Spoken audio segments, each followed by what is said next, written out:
yaitu wahan. Ya, berarti tahu hadisnya. Bahkan para sahabat nanya lagi, apa itu wahan wahai Rasul? Hubbud dunya wa karahiyatul maut.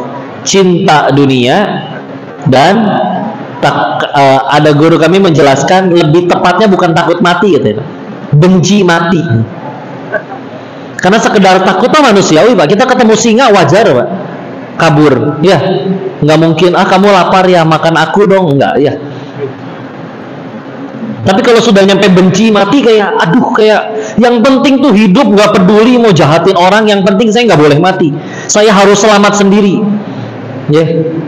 Tapi kalau misalkan itu ada di hati kita, bukan cuman kita jadi susah bahagia, tapi bahkan dicabut sehingga Islam jadi lemah dan dibikin musuh-musuhnya jadi nggak takut lagi pada Islam. Maka kadang kalau ada yang bertanya, kita mesti ngapain nih? Minimal yuk itunya dulu yang dihilangin, ya.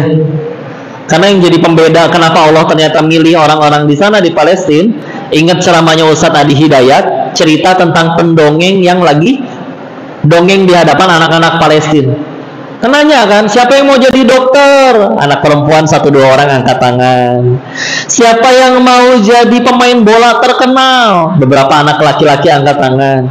Ketika ditanyanya siapa yang ingin jadi mujahid fisabilillah, nggak cuma angkat tangan, semua berdiri ngepalin tangan. Aku duluan yang nyusul ayahku.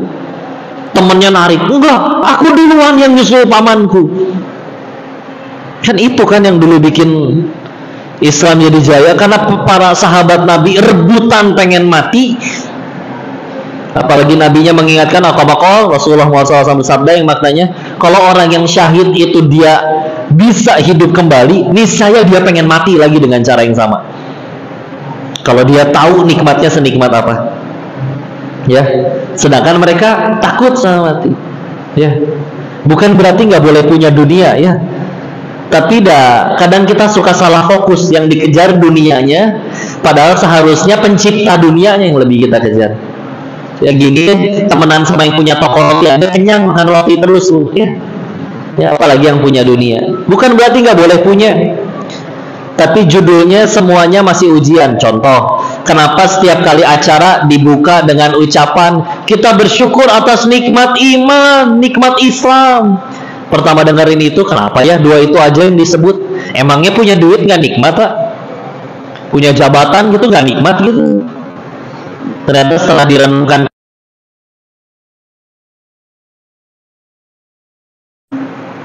punten, ada nggak orang masuk neraka gara-gara iman dan Islamnya bener?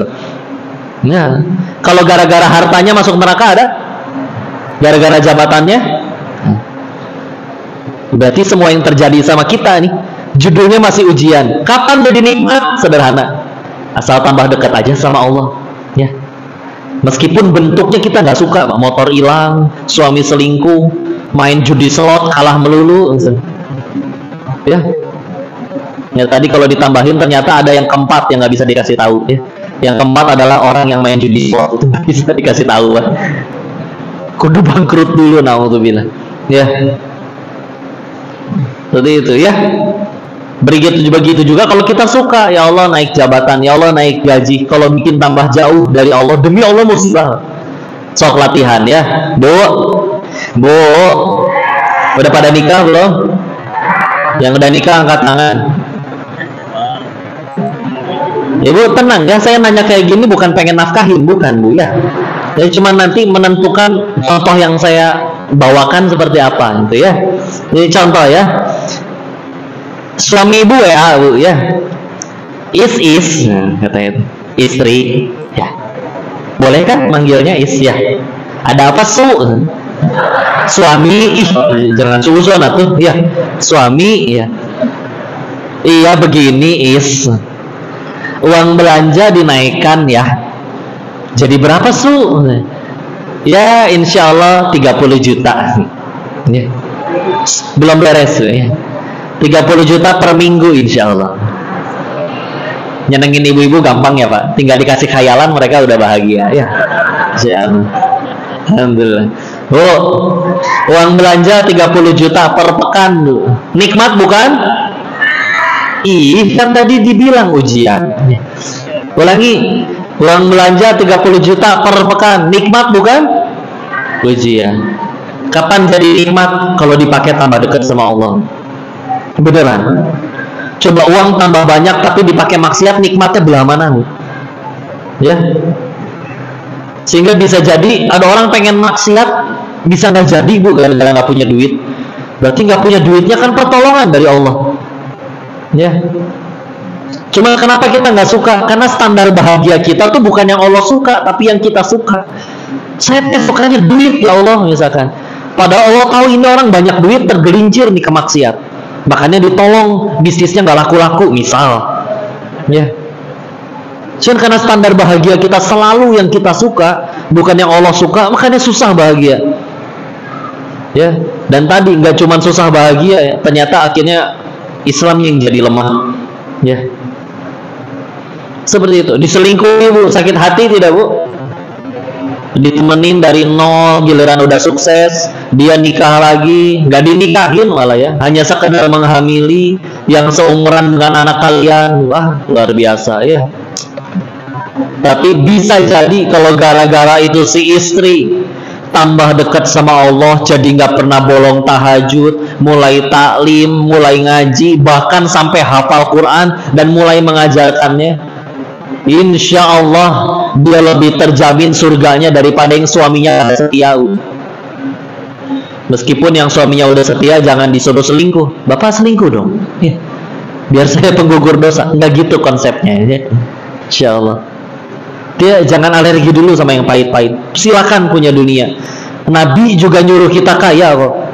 Ketika Sa'ad bin Abi Waqqas akan wafat radhiyallahu anhu, kan nanya, boleh nggak saya sedekahin harta saya 2/3-nya?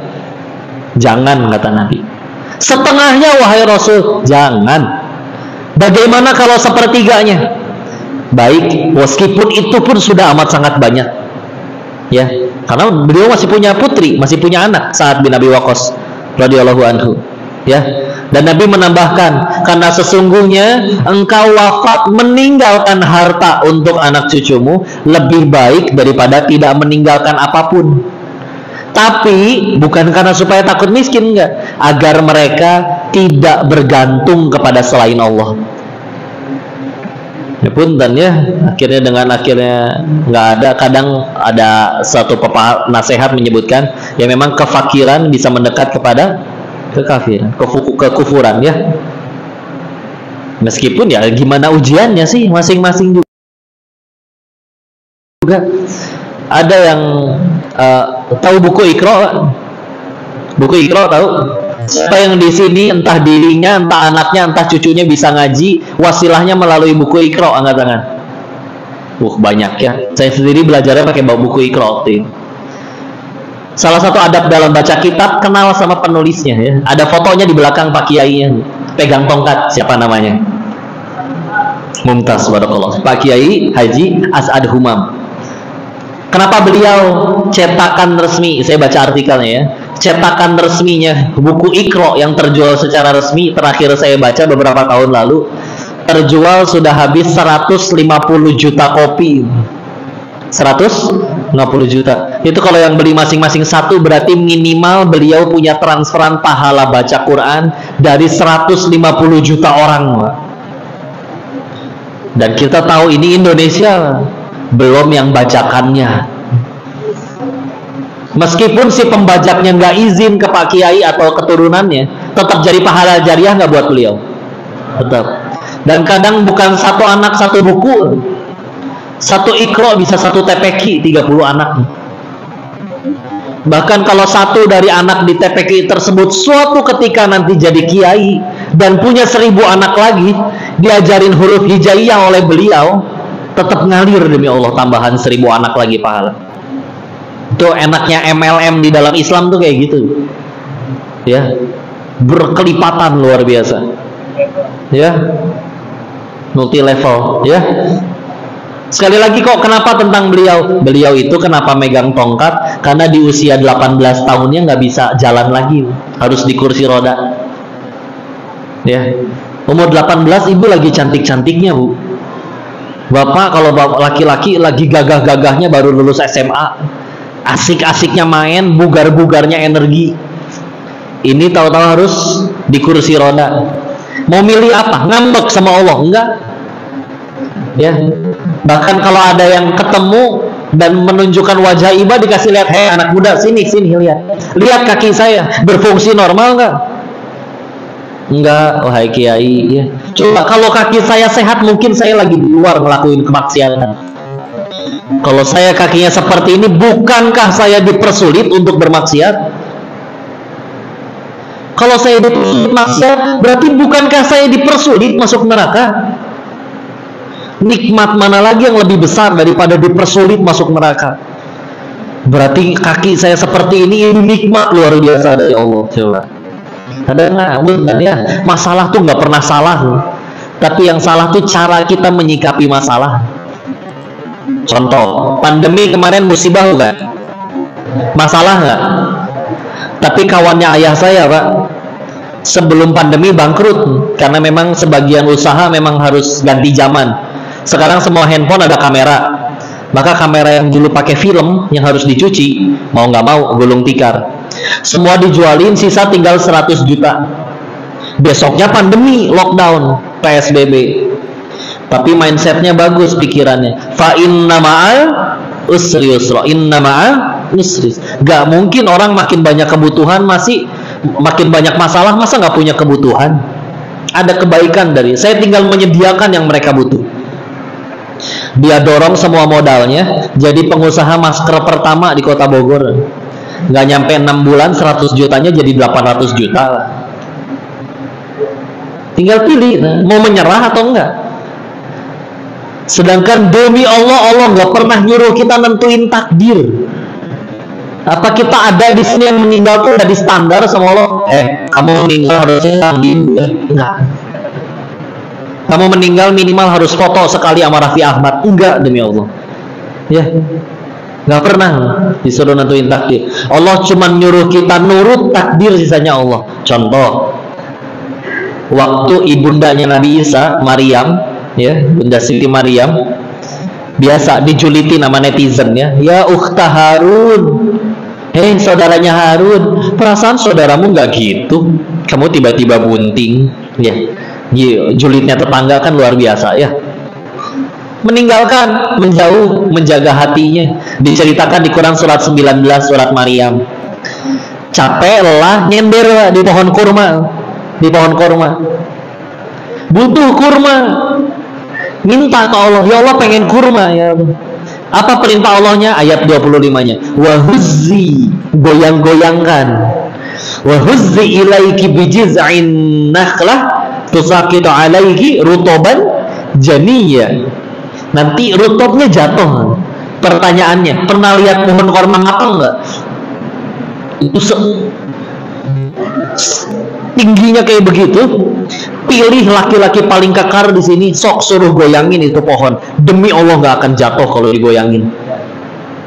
Gimana ceritanya wanita hamil sendirian, mules, hamil gede, goyang-goyangin pohon, jatuh tuh buah. Waktu ngaji ayat ini sama guru saya Ustadz Budi Ashari, ini kata beliau, ini ayat tentang tawakal. Lihat, masuk akal. Cuman orang beriman nggak pernah mikirin masalah masuk akal atau enggak. Karena kalau urusannya takdir, matematika manusia udah gak laku. Gak pernah kita disuruh nentuin takdir. Perintahnya satu, nurut takdir urusan Allah. Kalau enggak, apa kabar perang Badar 313 lawan 1000 dan perang-perang selanjutnya? Gak laku matematika manusia. Kita karena katanya udah S1, S2, S3, S-teler, eskalator, ya segala macam katanya udah dihitung. Gak sesuai prediksi saya, ngaco, mendingan saya mundur. Gak jadi ngapa-ngapain, mager. Apa? Ganti kepala cabang, ganti peraturan. Ngaco, mendingan saya resign. Seolah kayak yang paling tahu takdir. Enggak, demi Allah. Gak pernah kita itu disuruh nentuin takdir. Anggaplah takdirnya tidak sesuai dengan yang kita inginkan, gak rugi dah. Yang paling penting jadi amal tuh. Nih baiknya Allah ya. Misalkan ada yang ngajakin bangun masjid, Kita mau sedekah, setelah sedekah meninggal Pak, masjidnya belum jadi, ya masjidnya belum jadi. Di alam setelah kematian kan nanti kita tahu ya, di hari-hari akhir itu nanti akan diberikan catatan amal kita. Yang kita di situ ngelihat tuh pernah ngelakuin apa aja. Misal kita nyari asam perasaan waktu itu saya sedekah ya, kok mana ya nggak ada catatannya. Nanya ke Allah, ya Allah waktu itu saya sedekah buat bangun masjid. Gak mungkin Allahnya berkata, kan masjidnya belum jadi pahalanya belum cair. Gak mungkin, ya. Gak gitu sistemnya, ya. Jangankan baru duit masih di kantong, tapi udah niat ngasih, udah jadi pahala itu demi Allah. Boro-boro masjidnya belum jadi, nggak tahu kapan, ya. Biasa itu, masya Allah. Itu enaknya urusan sama Allah, ya. Gak pernah disuruh nentuin takdir. Bismillah, ya. Ya biasa aja, ya. Bukan berarti nggak boleh punya ya, tapi yuk ini mah ngerenung ya. Kami dulu suka ngobrol sama yang waktu masih di Thailand, sama yang ya uangnya diuji memang banyak, tapi meskipun haram ya. Tapi suka ngobrol alasan kenapa ya orang tuh pengen banget jadi kaya. Alasannya cuma satu, Pak. Apa itu? Karena belum pernah kaya. Nah, itu aja. Ya. Penasaran doang. Makanya ada istilah OKB. Tahu Bu OKB, Bu? Orang kaya blow on, ya. Beneran, penasaran doang. Kok kan beli banyak uang, banyak bisa beli makanan yang lain sebungkus, kita 1000 bungkus loh. Orang yang udah kaya asli ngerti. Emang perut saya muat 1000 bungkus? Enggak. Kan bisa dibesokin kok. Emang besok belum basi? Kan bisa diangetin kok. Enakan beli baru. Ya. Terus gimana udah kepalang beli banyak? Coba aja bagiin. Ngelihat wajah syukur dan terima kasihnya orang-orang, pasti lebih bahagia. Karena beneran, mau itu tempe bacem yang nyaris basi, sama steak tenderloin daging wagyu import dari Singapura, seporsi cuman segede tutup. Ini 800.000 nih segini, ya. Bedanya di mana? Cuman 5 cm di sini doang, di lidah. Kalau dia cadel berarti 3 cm bedanya, ya. Begitu udah ketelen lewat tenggorokan nyampe perut, emangnya kenyang makan tempe sama kenyang makan daging beda? Sama-sama bau lagi keluarnya. Kecuali, oh ini gimana? Kenapa makanan mahal begini? Oh iya, nanti keluarnya wangi. Enggak, asli, tetap bau. Ya. Sepatu 50.000 lah, sama sepatu 50 juta Bu, sama-sama bau kaki. Ya. Sampai orang bilang kayak gini ya. Dulu ingat banget kelas 3 SD ya. Kebutuhan manusia itu cuma 3, sandang, pangan, papan. Atau primer, sekunder, tersier. Ada kebutuhan yang keempat, ingat tidak apa? Kebutuhan ingin diakui orang lain. Masa sih kok? Apa buktinya? Lihat kaki ada berapa? 2. Berarti butuh alas kaki berapa? 2. Kenapa ada yang punya 50 pasang? Yang punya 50 pasangnya komen, emang kenapa sih kok belinya halal, gak ngutang, gak nyuri? Emang gak boleh? Gak ada yang bilang gak boleh. Tapi kalau belinya buat diakuin makhluk, capek demi Allah. Ya. Calon mertua tuh di masjid apa? Dandan ya. Pakai sepatu terbaru, saking barunya kok sempit ya.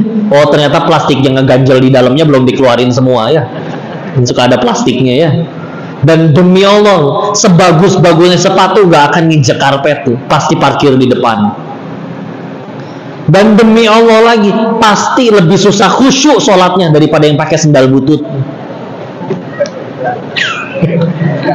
Iya. Silakan kejar keutamaan saf para malaikat, saf pertama. Enggak Pak, saya dekat pintu aja. Assalamualaikum. Salawat. Masih ada ya. Insyaallah. Kenapa deh? Tiba-tiba mukul botol. Alhamdulillah. Udah gitu hujan. pulang-pulang hujan, sepatu putih, becek, tanah, ya, jujur. Tetap dipakai kotor-kotoran atau dijinjing. Itulah manusia keren, ya. Jadi ternyata hujan itu, Pak, fasilitas dari Allah untuk kita mengetahui kualitasnya, kualitas tas para ibu-ibu. Ya. Kalau tasnya dipakai buat nutupin kepala, berarti tasnya jangan bilang murah lah, Pak, ekonomis gitu ya. Kan beda murahnya Raffi Ahmad dengan orang-orang, ya. Misalkan, ya. Kalau mendingan kepalanya yang basah daripada tasnya, berarti mungkin bukan tasnya mahal, cuman kepalanya lebih murah daripada tasnya, ya. Mungkin begitu aja. Insya Allah. Ya, gitulah ya. Apalagi, apa fungsinya jam tangan? Lihat waktu. Berarti jam dinding juga bisa, ya. Kan tapi kegedean kok. Oke. Kita datang ke pasar, demi Allah pernah beli yang 35.000 ada. Meskipun gambarnya Dora, ya. Tapi bisa nggak ngelihat waktu? Di Jakarta ada jam tangan 5 miliar. Ada yang beli lagi, Pak. Di Tanjung Pinang, Pak, rumah 500 juta masih dapat nggak, Pak? Masih ada, ya? Berarti satu jam tangan 10 rumah di sini, Pak.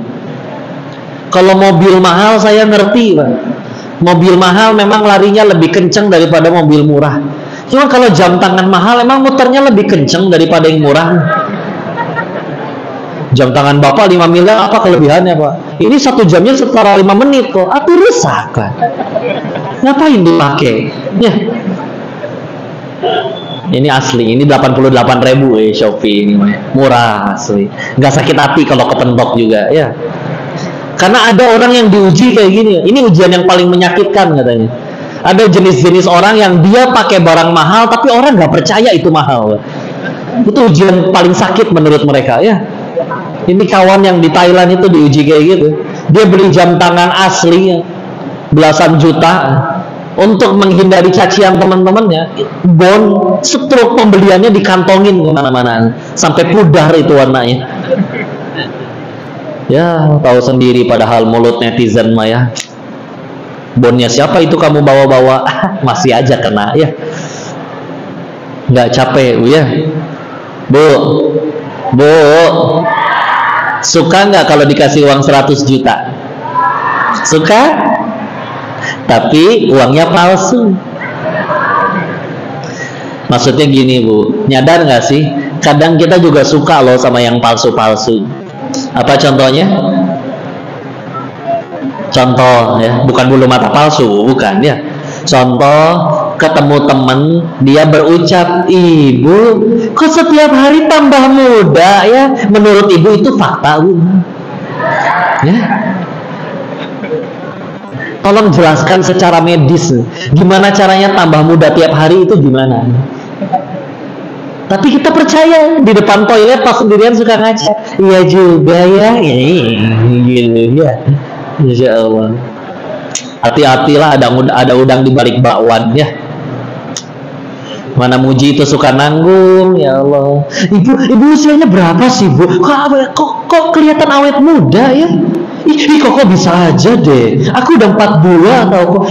Masa kayak 41,5 loh, Ibu. Nyebelin, ya. Ya udahlah, namanya netizen, ya. Capek beneran. Maaf, Pak, ya, biar ibu-ibu nggak ngantuk, ya. Ini ras terkuat di muka bumi memang begitu, ya. Insya Allah. Sen kiri belok kanan, siapa yang salah? Dunianya yang salah, ya. Insya Allah. Insya Allah. Udahlah, tenang aja, Bu, ya. Yang penting yang Allah suka, ya. Apa artinya seumur hidup ngejar yang kita suka, tapi nggak Allah suka, pasti repot, ya. Yuk, jujur-jujuran deh, yuk. Pasti kita pernah nemuin yang lebih kaya dari kita kok lebih menderita. Pasti juga kita pernah ngeliat ada yang uangnya lebih sedikit dari kita, tapi juga kok lebih ceria, lebih bahagia, ya. Bukankah itu udah cukup buat nunjukin, ya udah tuh, ya. Semua yang menurut kita jalan kebahagiaan, kata siapa? Kata siapa? Enggak. Gini deh, sederhana contoh. Kalau anak ibu pengen jadi pemain bola, belajarnya ke siapa? Ke Lionel Messi atau ke Chef Juna? Messi. Kemarin baru menang Ballon d'Or lagi ya, yang ke-8 kalinya, Masya Allah ya. Tinggal mudah-mudahan nunggu syahadatnya aja ya. Insya Allah ya. Kenapa? Jelas kita pengen jadi pemain bola, ya belajarnya ke pemain bola. Dia pernah latihan yang akan kita tempuh, dia pernah menjuarai kejuaraan yang ingin kita menangkan, wajar. Ini kita mati bakal, sukses pengen, mulia pengen, bahagia pengen, nggak cuma di dunia tapi juga di akhirat. Ada yang udah mendapat itu, Rasul dan yang telah mengikutinya. Terus kita hidup nggak mau ngikutin beliau, kan berarti ngikutin siapa? Aku ngarang sejauh ini. Kan semasuk akal itu gitu ya. Sukses pengen, mulia pengen, tapi nggak mau ngikutin yang paling mulia. Berarti sejauh ini mulianya dengan cara apa? Makanya masih ketemu orang-orang yang, Ustaz, gaji saya udah banyak kok masih diremehin. Perasaan saya udah menang judi kok masih diremehin. Rungkat nu aya ge ya. Alhamdulillah. Ingat Tuhan kita tuh Allah ya, bukan kakek Zeus. Yang ketawa ngerti berarti ya. Insya Allah. Ada yang main judi emang di sini? Nah, kalau udah nyampe masjid mah berarti udah tobat lah ya. Atau karena udah kalah banyak. Udah ya. Jangan mau dibodoh-bodohin ya. Mesin capit boneka aja diakalin kok ya. Berapa kalau beli mesin capit boneka, Pak? Nanti ya ditanya sama yang punya tokonya, ini mau disetting gimana, Pak? Di putaran keberapa? Gimana maksudnya? Iya, nanti kalau misalkan milih di putaran ke-10, dia nyapitnya kenceng tuh. Jadi biasanya menang bonekanya yang itu. Ya, oh gitu. Ya iya, atau kalau setiap kali nyapit kenceng ya habis boneka. Kudu 8 orang kalah dulu baru seri satu boneka. Ya gitu hitungannya. Ya apalagi judi atuhlah ya. Gambar nage kartun di ini ya, di handphone yang bikin orangnya punya nafsu, punya syahwat, punya ambisi. Apa kita benar-benar serius berpikir para bandar judi itu adalah orang-orang yang hatinya tulus ikhlas ingin bagi-bagi rezeki kepada semua pemainnya? Mustahil. Terus kita ngarep rezeki kita enggak dikerjain ya. Jangan mau dibodoh-bodohin ya. Masya Allah. Yuk biasa aja, dunia gitu-gitu aja asli. Bisa beli villa kok, bangunan rumah. Yuk cek ya. Orang beli villa tetap aja tidurnya di atas kasur. Segede-gedenya kasur juga 2x2. Nggak mungkin dia ngegelinding guling-guling di setiap bagian rumahnya. Yuk jujur yuk, yang paling nikmatin villa cantik tuh siapa sih? Si Mamang sama si Bibi berenang tiap hari seger di villa, ajib ya, luar biasa ya. Tiap bulan digaji ya. Lari-larian di taman Mama, Bibi. Nanti malam mau tidur di lantai berapa sayang? Ya, enak, tiap bulan digaji, nggak mikirin hisap nih. Coba yang punyanya belum tentu datang setahun sekali. Mau di aku nggak bisa, nanti ketahuan KPK, repot ya. Nah, udah gitu tiap bulan gaji si Mama, gaji si Bibi, maintenance kolam renang, ngisi token listrik. Malu Pak punya villa ngisi token 20.000 dilepehin sama setrumnya juga ya. Yang paling repot dihisap. Beneran gitu aja dunia tuh. Bukan berarti nggak boleh punya, sekali lagi ya. Lalu para sahabat punya juga jadi kebaikan. Ada sahabat juga unik macam-macam ya. Karena tapi demi Allah, kita bicara pengen jadi kaya di dalam Islam itu, Pak. Kami berani bilang, jadi kaya di dalam Islam itu cuma efek samping. Ulangi, cuma efek samping, beneran. Cepat atau lambat pasti tercapai demi Allah. Dan masuk akal dong. Misalkan gini lah, hidup lurus, takwa, nggak berani ngambil yang punya orang lain, amanah, jujur. Orang rebutan pengen deket sama yang kayak gitu. Misalkan gini deh, tukang ayam potong misalkan, masih sisa ayam kemarin, ada yang beli sekilo, campur setengah-setengah, setengah seger, setengah tiren. Nyampe rumah si pembeli nyium, kok bau gini setengah. Besok-besok bakal beli ke dia lagi nggak? Asli nggak bakal. Padahal malamnya tobat itu, Pak. Dan cuma sekali-kalinya jualan curang kayak gitu. Nah, dulu waktu Islam di Madinah itu, pasar tuh ada banyak. Pasarnya orang Yahudi, pasar Ka'ab bin Ashraf, banyak. Tapi akhirnya pasar Islam jadi yang paling rame. Nah, orangnya jujur. Ada yang beli kain, punten, itu ada bolongnya. Mana saya nggak lihat. Nih ada kan, bener. Kalau pengen tetap beli silakan, tapi tolong saya kurangi harganya ya. Kurma, wah ini gimana kurma? Ada, tapi jangan beli itu. Loh, kenapa? Iya, soalnya stoknya masih lama, yang baru belum datang. Tapi masih bisa dimakan nggak? Bisa sih, tapi ya gini lah, coba aja cek sendiri, udah kurang seger gitu ya. Tapi saya tetap butuh kurma. Ya udah nggak apa-apa, tapi tolong dikurangi. Ini modal saya segini, tuh silakan mau dilebihin berapa atau minimal setara aja modal, nggak apa-apa. Yang penting jangan ada zolim. Coba balik lagi nggak ke toko kayak gitu? Balik lagi asli ya. Ngikutin demi Allah. Ini kayak Abdurrahman bin Auf, Pak. Ninggalin Mekah itu, Pak, dikasih pilihan sama orang kafir Quraisy. Kamu kalau tetap di Mekah, kami tetap tahan semua hartamu, hartanya tetap milik kamu, dan kami akan jadikan kamu saudagar yang paling mulia di Mekah. Atau silakan pergi, ikut dengan Muhammad. Mereka nggak nyebut Rasul ya, karena mereka belum beriman. Ikut dengan Muhammad, ikut dengan yang kau sebut nabimu, ya. Tapi kamu cuma boleh bawa baju yang nempel di badan, semua ditinggalin. Pilih mana? Kita tahu beliau akhirnya pilih Rasul dan Allah dan Rasulnya. Istrinya dikasih pertanyaan. Istrinya Abdurrahman, pilih. Kamu ikut dengan suamimu tapi sama, nempel di badan doang baju. Atau kalau kamu tetap di Mekah, semua harta suamimu buat kamu. Bu, jujur Bu, pilih suami atau harta Bu? Masya Allah. Tiba-tiba soleha, ya, alhamdulillah. Katanya tergantung kok, harta suaminya berapa dulu. Masya Allah. Singkat cerita akhirnya beliau sendiri berangkat sendiri. Kan kita tahu ya, dipersaudarakan oleh Nabi dengan saudagar terkaya di Yastrib di Madinah, namanya Sa'ad bin Rabbi radhiyallahu anhu. Kasih pilihan, saudaraku, pilih. Setengah hartaku ini semua untuk kamu, bahkan aku punya istri 2. Pilih yang mana yang lebih kamu sukai, aku ceraikan, selesai masa indahnya tolong kamu nikahi. Istri ya dikasih ya. Apa jawaban Abdurrahman bin Auf? Semoga Allah memberkahi hartamu dan keluargamu. Tolong tunjukkan saya di mana pasar. Dah gitu cukup. Dan dalam waktu 3 bulan beliau menjadi orang terkaya kedua di kota Madinah.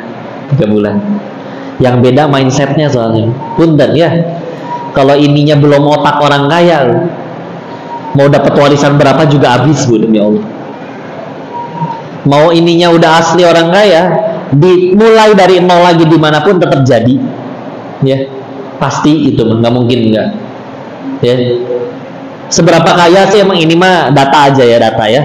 Nanti silakan baca kitab Bidayah wa Nihayahnya Imam Ibnu Katsir, kitab sejarah yang terjemahannya ada 22 jilid. Kalau bicara tentang Abdurrahman bin Auf radhiyallahu anhu, sisa uangnya ya, waktu wafat, bukan titik terkayanya. Sisa uangnya kalau dirupiahkan 6.212 miliar rupiah. Itu belum internet, belum zaman internet banking, Pak. Ya. Luar biasa ya. Dan lihat, sepertiga kota Madinah pernah beliau sedekahi, sepertiga lainnya pernah ngutang ke Abdurrahman, sepertiga lainnya utangnya pernah dilunasin oleh Abdurrahman. Satu kota ngerasain duitnya. Orang kaya pakai iman, kayak gitu manfaatnya. Kita tahu bahkan ada riwayat yang menjelaskan bahwa beliau tuh karena dikasih tahu hisabnya paling lama, makanya pengen miskin. Ya, suatu ketika akhirnya ngebeli panen kurma busuk dari suatu negeri, ya. Udah senang lah, aku pulang miskin, hore gitu ya. Gak lama kemudian pintu rumahnya diketuk, ya. Engkau Abdurrahman, betul. Ada apa? Ada yang bisa dibantu? Negeri kami terkena wabah. Dan tabib di desa di negeri kami menyatakan bahwa obatnya hanya kurma busuk, dan kami dapati telah dibeli seluruhnya olehmu. Ini kami bawa harta, izinkan kami membayarnya 10 kali lipat dari yang telah kamu keluarkan. Gagal maning, ya. Emang gak boleh miskin beliau mah, ya. Ujiannya kayak gitu, ya. Tapi yang paling saya kagum dari beliau tuh hadis yang ini. Di suatu ketika Abdurrahman bin Auf duduk makan dengan tuan rumahnya, dijamu. Beliau lagi dijamu makan. Sambil makan beliau menangis. Tuan rumahnya bertanya, apa yang membuat dirimu menangis? Abdurrahman menjawab, aku ingat saudaraku yang jauh lebih mulia dariku, sahabatku. Siapa beliau? Mus'ab bin Umair radhiyallahu anhu. Kenapa dengan beliau? Beliau ini dulunya anak orang paling kaya, anak bangsawan di Mekah. Tampan, ganteng, wangi, baju selalu bagus. Semenjak masuk Islam, ya ibarat dipecat dari kakak lah ya. Tidak dianggap anak oleh ibunya, diambil semua hartanya. Tapi perannya dalam Islam luar biasa. Menjadi 6 pemuda paling awal yang membuka Yastrib menjadi Madinah, diawali oleh Mus'ab bin Umair. Hanya 6 orang pemuda tuh ngebuka Madinah. Dan perannya di peperangan itu memegang bendera Aroya, bendera hitam bertuliskan kalimat tauhid, la ilaha illallah Muhammadur Rasulullah. Wafatnya di perang Uhud, menjaga bendera tersebut supaya tidak jatuh ke tangan musuhnya, dijaga dengan tangan kanannya, ditebas tangan kanannya buntung, diambil dengan tangan kirinya. Tangan kirinya ditebas buntung, dua-duanya dipeluk bendera tersebut supaya tidak jatuh ke tangan musuh atau ke tanah. Meninggal tangannya lepas dua-duanya, Pak. Dan ketika jenazahnya ditemukan oleh Rasul, cuman ada sisa sehelai kain burdoh, selimut berbulu, yang kalau kepalanya ditutup kakinya kelihatan, kalau kakinya kelihatan, kalau kaki ditutup kepalanya kelihatan. Akhirnya Rasul memutuskan kepalanya yang ditutup, kakinya ditutup dengan daun-daunan. Ya, yang nanya masih nggak ngerti, kenapa kamu iri dengan Mus'ab? Kamu yang terkaya, sedangkan beliau kalau dari ceritamu adalah sahabat yang jatuh miskin semenjak kenal Islam. Ternyata Abdurrahman pun punya doa khusus, yaitu doanya, ya Allah, jangan biarkan seluruh amal solehku engkau balas dalam bentuk betapa kayanya aku di dunia. Demi Allah, hamba gak butuh di dunia. Kita lebih butuh balasan atas sholat kita, sedekah kita nanti setelah mati. Beliau takut mati, meninggal, ketemu di hadapan Allah, mengharap balasan pahala dari Allah. Lalu Allahnya berkata, Abdurrahman, seluruh amalmu sudah dibalas dalam bentuk betapa kayanya dirimu di dunia. Gak ada balasan untukmu lagi di sini. Takut, nangis, gak mau. Maka beliau iri mengingat Mus'ab, itu beliau segitu kayanya, masuk Islam jatuh sejatuh-jatuhnya tanpa sempat dibalas di dunia. Kebayang itu surga senikmat apa yang menanti Mus'ab. Makanya beliau iri sama Mus'ab. Punya imannya kayak gitu, wajar tuh dikejar-kejar sama harta. Ya, nah bismillah ya. Dari riwayat yang tadi, yuk, hubbud dunya wa karahiyatul maut. Udah, silakan punya dunia tapi jangan terlalu mencintai. Kalau mau cintai pemilik dunianya. Dan ya udah, yang buat Islam kuat kan lihatnya pasukan Islam rebutan pengen mati, pasukan musuhnya pada takut mati. Nanti Allah yang jadikan kuat. Ya, istilah saya sisakan waktu, nanti mau ada teman-teman dari Darut Tauhid juga menyampaikan. Mana Ustaz Denny ya, sambil sama barangkali nanti mau ada doa bersama atau diskusi juga, tafadhol ya. Silakan Ustaz.